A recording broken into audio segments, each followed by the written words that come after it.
Hi students, welcome to the lecture. Today we will be dealing with subject matter and the scope of economics. This is from the first semester of BA Economics of MG University. So without much delay, let's move on to the topic. The scope of economics. Economists differs in their views regarding the scope of economics. The scope of economics is a broad subject and encompasses not only its subject matter but also various other things such as its scientific nature, its ability to pass value judgments, and to suggest solutions to practical problems. So, എക്കണോമിസ്റ്റുകൾക്ക് എക്കണോമിക്സിന്റെ സ്കോപ്പിനെ കുറിച്ച് variety of views ആണ് ഉള്ളത്. ഇനി economics എന്ന് പറഞ്ഞിരിക്കുന്നത് ഭയങ്കര broad ആയിട്ടുള്ള ഒരു subject ആണ്. അതുകൊണ്ട് തന്നെ it encompasses not only its a subject matter but also various other things. അതായത് അതിന്റെ സബ്ജക്ട് മാറ്റർ മാത്രമല്ല എക്കണോമിക്സ് എന്ന് പറഞ്ഞിരിക്കുന്ന സബ്ജക്റ്റിലുള്ളത് മറ്റു പല കാര്യങ്ങളുണ്ട്. അതായത് ഇപ്പൊ നമുക്ക് സയന്റിഫിക് നേച്ചർ നോക്കാനായിട്ട് പറ്റണം, അതുപോലെ തന്നെ വാല്യൂ ജഡ്ജ്മെന്റ്സ് കൊടുക്കാൻ പറ്റുന്നുണ്ടോ, സൊല്യൂഷൻസ് കൊടുക്കാൻ പറ്റുന്നുണ്ടോ പ്രാക്ടിക്കൽ പ്രോബ്ലംസിന്, അങ്ങനെയുള്ള കുറച്ച് കാര്യങ്ങളും കൂടി in addition to the subject matter എക്കണോമിക്സിന്റെ കൺസേൺ ആണ്. By making economics a human science, Robbins have unnecessarily widened the scope of subject. So ഈ ഹ്യൂമൻ സയൻസ് എന്ന് പറഞ്ഞിരിക്കുന്ന ഒരു കോൺസെപ്റ്റിലോട്ടേക്ക് എക്കണോമിക്സിനെ കൊണ്ടുവന്നതോടുകൂടി റോബിൻസ് കുറച്ചും കൂടി എക്കണോമിക്സ് എന്ന് പറഞ്ഞിരിക്കുന്ന സബ്ജക്റ്റിന്റെ സ്കോപ്പ് ഇൻക്രീസ് ചെയ്തു. Thus, in accordance with the view of Robbins, economics would also study the problem faced by Robinson Crusoe, who lives in an isolated island with no contact with the rest of the world. So, ഇങ്ങനെ ഈ റോബിൻസിന്റെ വ്യൂസും കൂടി വന്നു കഴിഞ്ഞപ്പോഴത്തേക്കും economics എന്ന് പറഞ്ഞിരിക്കുന്നത് Robinson Crusoe ഒരു isolated ഐലാൻഡിൽ മറ്റൊരാളുടെയും contacts ഇല്ലാതെ ആ ഒരു പെർട്ടിക്കുലർ ഏരിയയിൽ ജീവിച്ച ആ ഒരു കോൺസെപ്റ്റിലും എക്കണോമിക്സ് എന്താണെന്ന് ഒരു ഐഡിയ തരാനായിട്ട് ശ്രമിച്ചിട്ടുണ്ട്. He has to face a problem of choice between work and leisure. He has to spend time for his survival for collecting fruits and roots. He utilizes the rest of his time in sleeping and enjoying leisure. Thus, he has also to face the problem of distributing his time between various needs. Thus, Robinson Crusoe has also to face the problem of choice and would surely come up with the purview of Robbins definition. So what happens here is നമ്മൾ already പറഞ്ഞു economics എന്ന് പറഞ്ഞിരിക്കുന്നത് it is the study of scarcity, choice ഒക്കെ ആണെന്ന് നമ്മൾ already നമ്മുടെ കഴിഞ്ഞ ലെക്ചറിൽ പറഞ്ഞിട്ടുണ്ടായിരുന്നു. അപ്പൊ അതാണ് ഇവിടെ കൺസിഡർ ചെയ്തിരിക്കുന്നത്. റോബിൻസൺ ക്രൂസോ അദ്ദേഹം ഒരു ഐസൊലേറ്റഡ് ഐലൻഡിൽ പെട്ട് കഴിഞ്ഞപ്പോഴത്തേക്കും അദ്ദേഹത്തിന് വന്ന ഇമ്പോർട്ടൻ്റ് ആയിട്ടുള്ള ഒരു പ്രോബ്ലം എന്ന് പറഞ്ഞിരിക്കുന്നത് വർക്ക് ചെയ്യണോ അല്ലെങ്കിൽ ലീഷർ ചെയ്യണോ, വർക്കിനാണോ ലീഷറിനാണോ ഇമ്പോർട്ടൻസ് കൊടുക്കേണ്ടത്. സോ ഒരു പ്രോബ്ലം ഓഫ് ചോയ്സ് അവിടെ അറൈസ് ചെയ്തു എന്നാണ് പറഞ്ഞിരിക്കുന്നത്. അദ്ദേഹത്തിന്റെ സർവൈവലിന് ആവശ്യമായിട്ടുള്ള ഫ്രൂട്ട്സും റൂട്ട്സും ഒക്കെ കളക്ട് ചെയ്യണം. അതേപോലെ തന്നെ അദ്ദേഹത്തിന് കുറച്ച് സമയം സ്ലീപ്പിങ്ങിന് വേണ്ടിയിട്ടും അതുപോലെ തന്നെ ലീഷറിന് വേണ്ടിയിട്ടും ഉപയോഗിക്കുകയും ചെയ്യണം. ദസ് അദ്ദേഹത്തിന്റെ സമയം ഇങ്ങനെ ഓരോ കാര്യങ്ങൾക്ക് വേണ്ടിയിട്ട് നീക്കി വെക്കേണ്ടതായിട്ട് വരികയാണ്. Thus, Robinson Crusoe has also the problem of choice. So, choice എന്ന് പറഞ്ഞിരിക്കുന്നത് എക്കണോമിക്സിന്റെ സ്കോപ്പിലോട്ടേക്ക് വരികയാണ്. So, that is also accommodated. Clear ആയെന്ന് വിശ്വസിക്കുന്നു. Moving on. However, most modern economists like R.G. Lipsey, Paul Samuelson, Milton Friedman, etc. held the view that economics is not a human but a social science. So, നമ്മൾ കുറച്ച് മുൻപേ Robbins പറഞ്ഞത് എന്താണ്, economics എന്ന് പറഞ്ഞിരിക്കുന്നത് ഒരു ഹ്യൂമൻ സയൻസ് ആണെന്നാണ് പറഞ്ഞത്. പക്ഷേ മോഡേൺ എക്കണോമിസ്റ്റുകൾ പറയുന്നത് എന്താണ്, അതായത് R.G. Lipsey, Paul Samuelson, Milton Friedman അങ്ങനെയുള്ള എക്കണോമിസ്റ്റുകൾ പറഞ്ഞിരിക്കുന്നത് എക്കണോമിക്സ് എന്ന് പറഞ്ഞിരിക്കുന്നത് ഹ്യൂമൻ സയൻസ് അല്ല മറിച്ച് ഒരു സോഷ്യൽ സയൻസ് ആണ് എന്നാണ് പറയുന്നത്. Thus, economics should not only study the problem of choice faced by single individual like Robinson Crusoe. So, economics എന്ന് പറഞ്ഞിരിക്കുന്നത് ഒരു പെർട്ടിക്കുലർ ഇൻഡിവിജ്വൽ നേരിടേണ്ട പ്രോബ്ലം അല്ല മറിച്ച് it should study about the whole problems faced by different individuals. പല ഇൻഡിവിജ്വൽസിന്റെ പ്രോബ്ലംസും കൂടി നമ്മൾ ഇവിടെ കൺസിഡർ ചെയ്യുന്നുണ്ട്.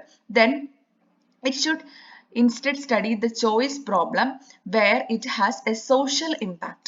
അതായത് മനുഷ്യൻ ജീവിക്കുന്നത് സൊസൈറ്റിയിലാണ്.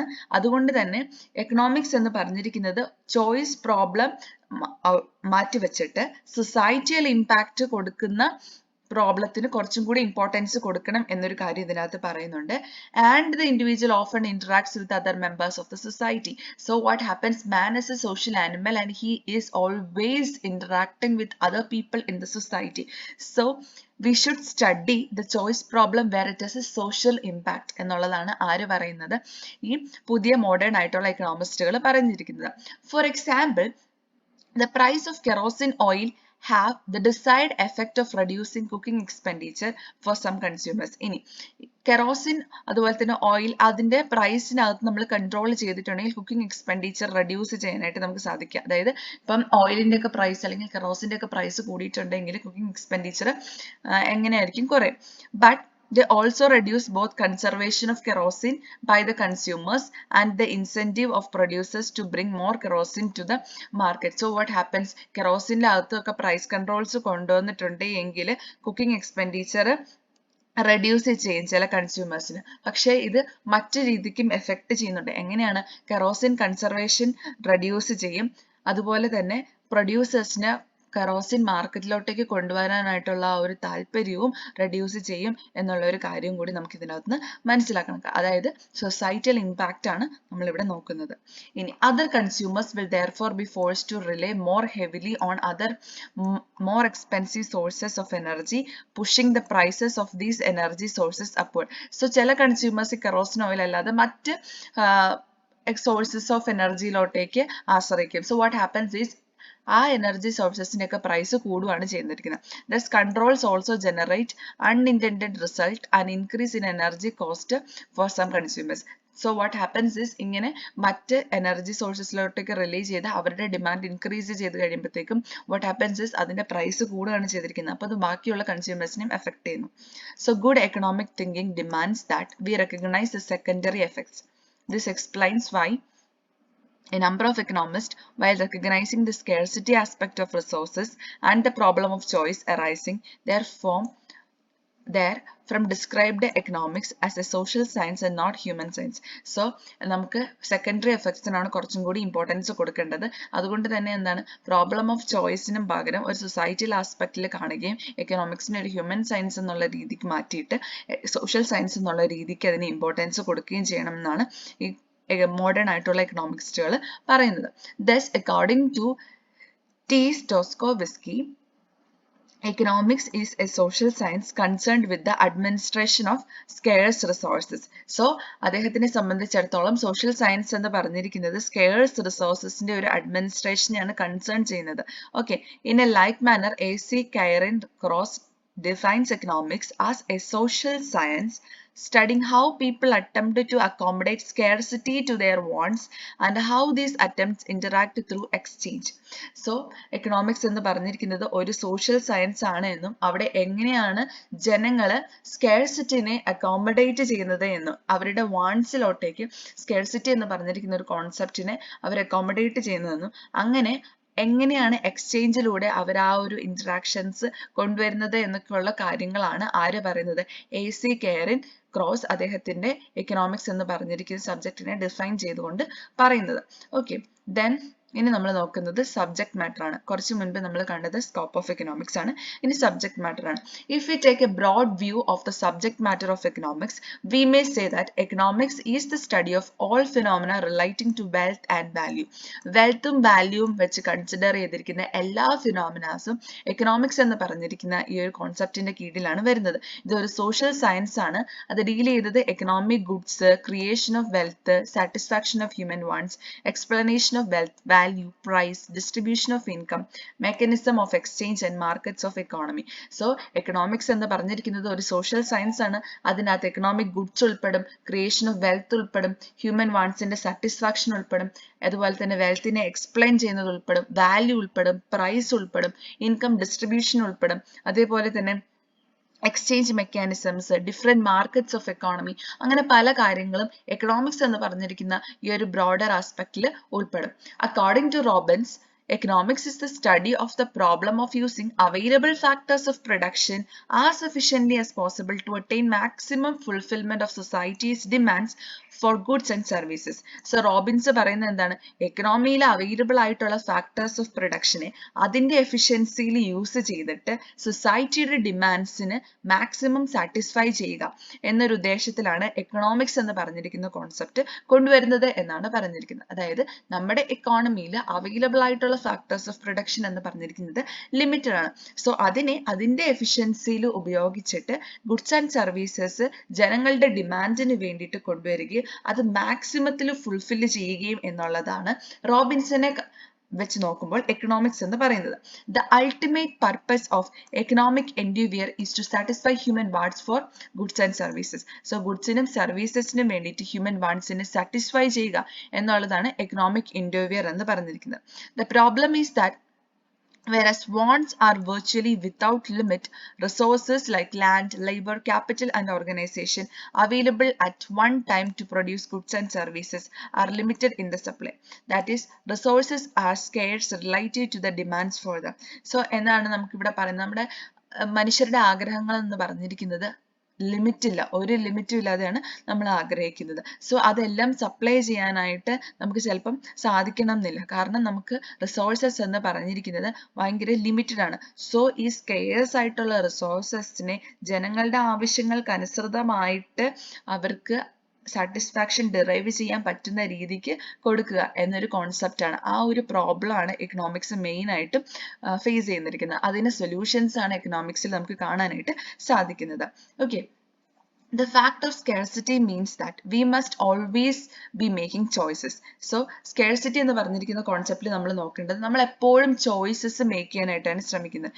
If to take a simple example, more resources are devoted to producing motor cars, fewer resources are then available for constructing roads or bridges or setting up of schools and hospitals. Thus economics is a science of scarcity or is a study of problems of scarcity. So economics എന്ന് പറഞ്ഞിരിക്കുന്നത് scarcity എന്ന് പറഞ്ഞിരിക്കുന്ന ഒരു concept ആണ് പറഞ്ഞിരിക്കുന്നത്. Scarcity എന്ന് പറയുന്ന ഈ ഒരു കോൺസെപ്റ്റ് പ്രധാനമായിട്ട് വരുന്നത് നമ്മൾ എന്തെങ്കിലും കാര്യങ്ങൾ തമ്മിൽ ഒരു ചോയ്സ് വെക്കുമ്പോഴാണ് ആ ഒരു കോൺസെപ്റ്റ് വരുന്നത്. അത് മനസ്സിലാക്കാനായിട്ട് നമ്മൾ കൺസിഡർ ചെയ്യുന്ന ഒരു കാര്യമാണ് more resources are devoted to producing motor cars. Motor cars ഉണ്ടാക്കാനായിട്ട് നമ്മൾ ഒരുപാട് റിസോഴ്സസ് കൊടുക്കുകയാണ് എന്നുണ്ടെങ്കിൽ കുറച്ച് റിസോഴ്സസ് മാത്രമായിരിക്കും റോഡ്സും ബ്രിഡ്ജസും സ്കൂൾസും ഹോസ്പിറ്റൽസും ഒക്കെ ഉണ്ടാക്കാനായിട്ട് ഉണ്ടാവത്തുള്ളൂ. അപ്പൊ എന്താണ്, എക്കണോമിയിൽ ഒരു സ്കേഴ്സിറ്റി ആണ് വരുന്നത്. സോ ഈ സ്കേഴ്സിറ്റി കുറിച്ചുള്ള ഒരു സയൻസ് ആണ് എക്കണോമിക്സ് എന്ന് പറഞ്ഞിരിക്കുന്നത്. അല്ലെങ്കിൽ ഈ സ്കേഴ്സിറ്റി എന്ന് പറഞ്ഞിരിക്കുന്ന പ്രോബ്ലത്തിനെ പഠിക്കുന്നതിന് വേണ്ടിയിട്ടുള്ള ഒരു സബ്ജക്റ്റ് ആണ് എന്തെന്ന് പറയുന്നത്, എക്കണോമിക്സ് എന്ന് പറഞ്ഞിരിക്കുന്നത്. However, economics does not study the behavior of human beings in the way other subjects like psychology or physiology studied. അതായത് സൈക്കോളജി ഫിസിയോളജി ഒക്കെ മനുഷ്യന്റെ ബിഹേവിയറിനെ കുറിച്ച് പഠിക്കുമ്പോൾ എക്കണോമിക്സ് എന്ന് പറഞ്ഞിരിക്കുന്നത് ഹ്യൂമൻ ബീങ്സിന്റെ ബിഹേവിയറിനെ കുറിച്ചുള്ള പഠനമല്ല നടത്തുന്നത്. Economics is no doubt a science. Economics ഒരു സയൻസ് ആണ്, but it is not a pure or exact science like physics or chemistry, biology or even mathematics. Economics എന്ന് പറഞ്ഞിരിക്കുന്നത് ഒരു സോഷ്യൽ സയൻസ് ആണ്. It is concerned with the solving of society's economic problems. So സൊസൈറ്റിയുടെ എക്കണോമിയിൽ ഉണ്ടാകുന്ന പ്രോബ്ലത്തിനെ solve ചെയ്യുക എന്നൊരു കോൺസെപ്റ്റിലാണ് economics വരുന്നത്. അതുകൊണ്ട് തന്നെ എക്കണോമിക്സ് എന്ന് പറഞ്ഞിരിക്കുന്നത് ഒരു സോഷ്യൽ സയൻസ് ആണ്.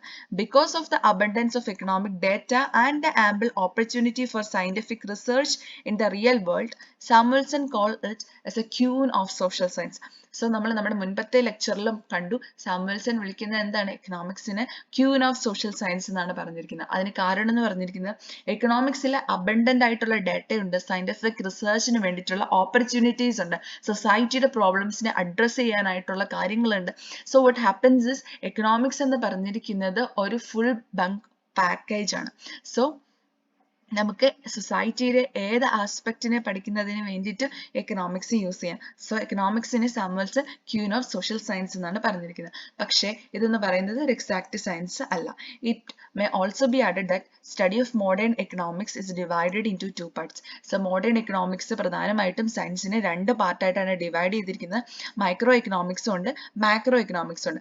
മൈക്രോ എക്കണോമിക്സ് എന്ന് പറഞ്ഞിരിക്കുന്നത് ഒരു പ്രൈസ് തിയറി റിലേഷൻ ആണ്. ഒരു ഇൻഡിവിജ്വൽ യൂണിറ്റ് ആണ് എടുക്കുന്നത്, അല്ലെങ്കിൽ ഒരു ഇൻഡിവിജ്വൽ കൺസ്യൂമർ, ഒരു ബിസിനസ് ഫേം, അല്ലെങ്കിൽ ഒരു ഇൻഡിവിജ്വൽ മാർക്കറ്റ്, അങ്ങനെ കൺസിഡർ ചെയ്തിട്ട് നമ്മൾ എക്കോണമീനെ കുറിച്ച് പഠിക്കുകയാണെങ്കിൽ അതിനെ നമ്മൾ മൈക്രോ എക്കണോമിക്സ് എന്ന് പറയും. മാക്രോ എക്കണോമിക്സ് എന്ന് പറഞ്ഞിട്ടുണ്ടെങ്കിൽ അതെന്ന് പറഞ്ഞിരിക്കുന്നത് ഒരു അഗ്രിഗേറ്റ് അല്ലെങ്കിൽ ഹോൾ ആയിട്ട് എടുത്തിട്ടായിരിക്കും നമ്മൾ പഠിക്കുന്നത്. അതായത് ഇപ്പം instead of taking particular firm നമ്മൾ ഒരു ഇൻഡസ്ട്രി മുഴുവനായിട്ടായിരിക്കും എടുക്കുന്നത്, അല്ലെങ്കിൽ ഒരു ഇൻഡിവിജ്വലിന്റെ ഇൻകത്തിന് പകരം നാഷണൽ ഇൻകം ആയിരിക്കും നമ്മൾ കൺസിഡർ ചെയ്തിരിക്കുന്നത്. ഒരു പെർട്ടിക്കുലർ ഫേമിന്റെ ഔട്ട്പുട്ടിന് പകരം ഹോൾ ഔട്ട്പുട്ട് ആയിരിക്കും നമ്മൾ കൺസിഡർ ചെയ്യുന്നത്. സോ ഒരു എക്കോണമിയുടെ ടോട്ടലി ഉള്ള ഒരു പഠനത്തിനെ നമ്മൾ മാക്രോ എക്കണോമിക്സ് എന്ന് പറയും. ആ എക്കോണമിയുടെ ഒരു സർട്ടൻ പാർട്ട് എടുത്തിട്ടുള്ള പഠനത്തിനെ മൈക്രോ എക്കണോമിക്സ് എന്ന് പറയും.